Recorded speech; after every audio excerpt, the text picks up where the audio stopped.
Assalamualaikum and hello YouTube. My name is Nur Muhammad from NMWatch and I'm back with another watch review. Okay, so before we start the review for this particular watch, which is the Parnis, I have no idea what the reference number is, but it is a homage watch, homage to the Rolex Yacht Master. So let's do a quick wristwatch check. Today I am wearing my Borealis, another homage watch, a Borealis Sea Storm, which is of course an homage watch to the Blancpain 50 Fathoms. Okay, so before, if you guys don't like homage watches, you know what, and if you want to know why I'm okay with that, also please check out my YouTube video of an issue about these homage watches. And of course, if you want to see the actual review for this particular Borealis, please go ahead on and check out my video archives. Okay, so let's get back to the Parnis.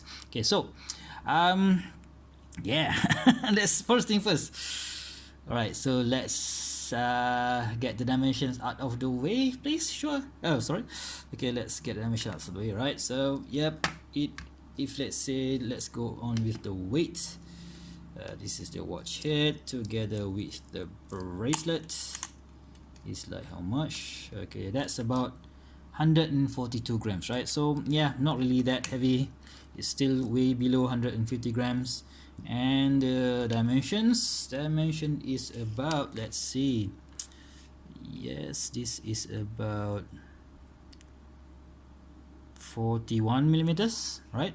The thickness, we exclude the Cyclops, will be about 12.5, which is less than this one. This is almost 14 millimeter in thickness. What about the lug to lug? Yes, the lug to lug is about, let's see, lug to lug is about 49 mil. So yeah, quite a nice size, right? So the dimensions out of the way. So yes, why did I bought this watch? So yeah, there are a few people is going to ask me why did I bought this watch. So you know what, 2018 has been quite a Chinese watch year for me. Okay, so if you guys follow my channel, I've been reviewing the Winner watch, the Tavis watch. Both of them I sent back. I don't really want to keep those watches, but this Parnis, however, oh, you know what, I kind of want to make it a keeper. So yeah, let's anyway, so let's go through what does the watch actually offers for the money that I've paid for. I've paid 90 bucks and I've got this from eBay from a seller. I forgot his name, but I think I will leave you the link below for his for the eBay seller address. So as usual in my review, let's get to the part that I don't really like. Right, so yes, the bracelet. The bracelet, come on man, you know what, Parnis, I hate the bracelet. Okay, so you know what, the finishing is okay. You know, this is a 316L bracelet, so you can see that there is multiple finishing here. There is a brush on the flanks. Let's focus, brush on the flank and polish center link, right? So it looks good, right? Yeah, it really looks good. For me, I'm okay. You know, I kind of started to appreciate polish bracelet anyway. But the one bit that hurts, that is really annoying, is this clasp. You see that this is a double push button, right? So it has this, you know, it kind of, the swing arm is nice. So, and come on, focus. The swing arm is nice, but when you close it, right? So, and when you wear it on your wrist, you see that there's a bulge here. Bulge, should I say? You see that this bulge is actually touching my under wrist here. So it's not exactly a light watch. So when you wear it and this part, you know, is always touching here, it kind of gives me, it makes my arm, it's really not comfortable, right? So that's the first bit that I don't like about this bracelet. The second thing is, I'm not sure whether this is only for my watch. When I wanted to take out the bracelet, it's super difficult to get the pin out of this end links. I don't know why. There's only one side, I think it's this side, that was super difficult to take out. So I had to take it. Normally for all of my watches, I will take off the bracelet and, you know, and swap the bracelet, because I do like to do that. But for this one, I couldn't. I've spent like 2 days to take this bracelet off, but I couldn't, so I have to send it to a jeweler, and the jeweler or the jeweler have to, you know, destroy the pin, the spring bar pin, and you know, this pin over here to get the bracelet off. So yeah, that's really nice. Okay, so that's it. I hate you. So anyway, a customer advice: if you guys wanted to buy Parnis, please guys avoid this bracelet. Do not buy this bracelet if you don't, if you know what, if you guys have the same problem as me, you don't really like anything bulging under your wrist, so please do avoid this bracelet. Okay, so let's get to the watch itself. Right, the case. Yeah, let's talk about the case. The case features a full polish case. Hold on, give you a wipe for a while. Right, so the case is a finely, it features a 316L stainless steel. You can see here that all of the case is polished. That's why it keeps, you know, it smudges. You know what, the smudges is so annoying. Okay, so yeah, come on.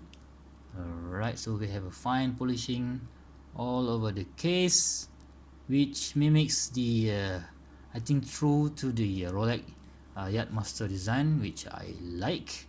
And we have a signed crown here, which features a P logo, which is for Parnis, of course, right? And we have this bezel, which is supposed to be ceramic, right? So I have no idea on how to test that.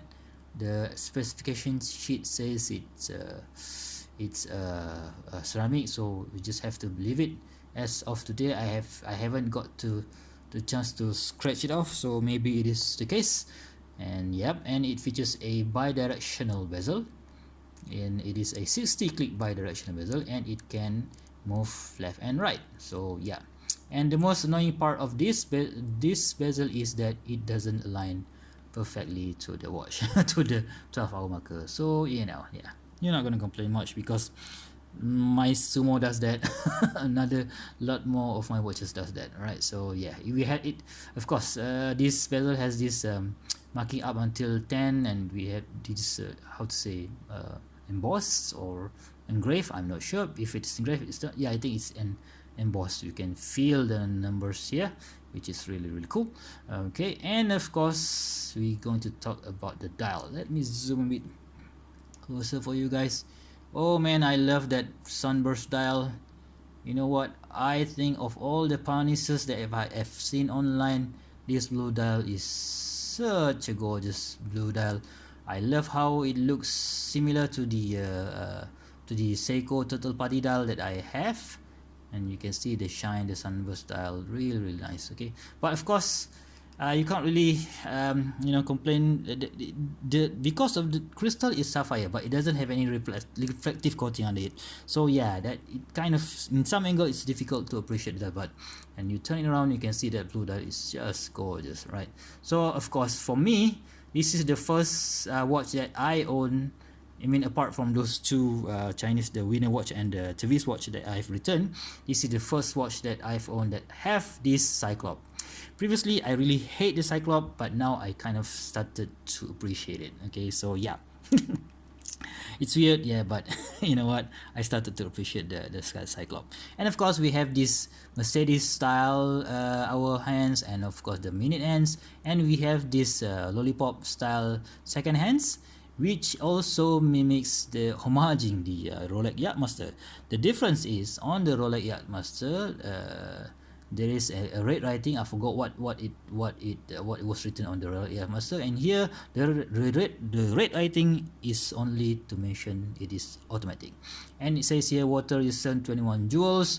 The water resistance is just about 50 meters, so it's just a splash resistant watch, and the 21 joules is actually for the Miyota 8215 movement, which is quite annoying because of the noise. You can kind of, I think you can hear it, right? Yeah, so that is when it is turning here clockwise, it's free. When it's turning anti-clockwise, it's actually charging up the watch. Okay, so yeah, it's really annoying. Anyway, so let's talk about the hour marker. You can see here it features the typical Rolex style with triangle and circle, and it is an applied indices, which is really cool. And we of course we have Lume, and the Lume is not that bad. It's not Seiko bright, of course. This is not a Seiko, this is a Parnis, but it's not really that bad. All right, so yeah, for a Chinese watch, you know what, Parnis is okay, not that bad, right? So let's talk about the caseback. Yes, the caseback features, you know what, this is a typical Rolex design where we have an undecorated, there is no an undecorated decorated caseback, and I cannot really open this caseback because you know what, I have to have a special tool to open it. I don't really want to open, but yeah, you know what, I think for 90 bucks that I paid, yeah, it is quite a value for money. Because anyway, because there are a few first things for me to check out. First is I wanted to check how the what if I want to buy the Rolex Yacht Master, how does it feels on my wrist. The second new thing for me is this Cyclops. As of now, I kind of like it. The third new for me is what was it? Is how does the Miyota 8215 perform in the long run. So those are three new things for me in this that I found in this watch. Okay, so yeah, let's put the NATO strap on this. So this is a BluShark NATO strap, which I think complement the grayish dial, the gray, the brushing on this bezel. So I think it looks awesome on this by this color. Yeah, I've put it on a few other NATO colors such as blue, and I've even put it on a president style bracelet, and it looks so damn cool. You know what, so yeah, I think this watch, although it is not really that versatile, I think there is it is a very, very attractive watch. Okay, so yes, that is how the Parnis, let's give it quick wipe. The Parnis Yacht Master Homage looks on my 6.75-inch wrist. It's just nice on my wrist. The lug to lug is just nice, just the good size for my wrist, and doesn't really protrude out from the wrist. So yeah, it kind of looks cool. So yeah, okay, so to finish off the review, let's do a quick Lume shot, right? So let's give this watch a charge by this my lighting on top here. So let's give it a quick charge. Oh, if you guys you know what, I think I'm the first one to buy this particular Parnis, the Rolex Yacht Master Homage, and review it on YouTube. So if you guys do see any other reviewers or YouTube reviewers reviewing this watch, please do let me know, because I really wanted to know what are their user experience. So let's see how the Lume perform. Right. Immediately, yes, you can see it is not as bright as any Seiko. It features this, I don't know what are the Chinese is using. What are the compound that the Chinese are using?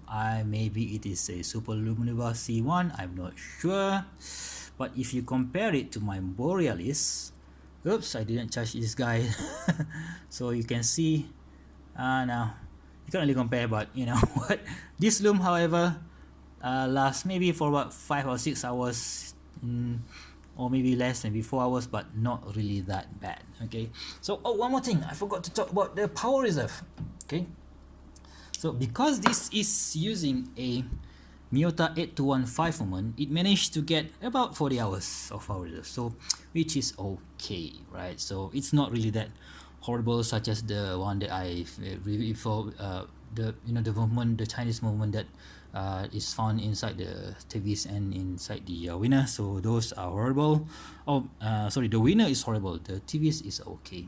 So I guess I'm gonna keep this one for a while. Maybe I don't know, I haven't decided to keep it or not, but I'm really enjoying this watch. So if you guys have the same watch or maybe another Parnis, please do let me know what are your user experience. Are they good, are they bad?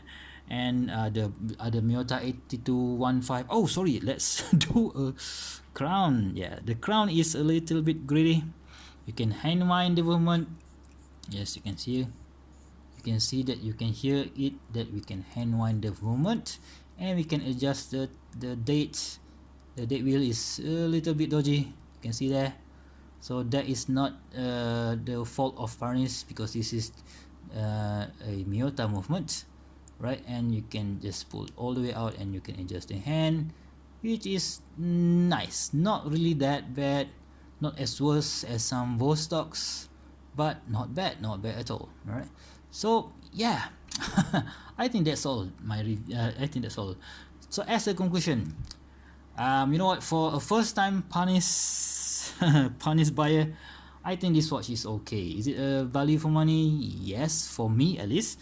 Is it a great watch? We'll have to see. Maybe down the road, 5 or 6 months down the road, it will broke. It might have a problem. I don't know. I really hope it doesn't. And yeah, guys, if you guys have ever used Parnis before, please give me a comment down below. And if you guys like this video, and please give me a thumbs up. If you want to see lots more videos such as this, please give me a subscribe, and I will see you in the next one. Bye bye.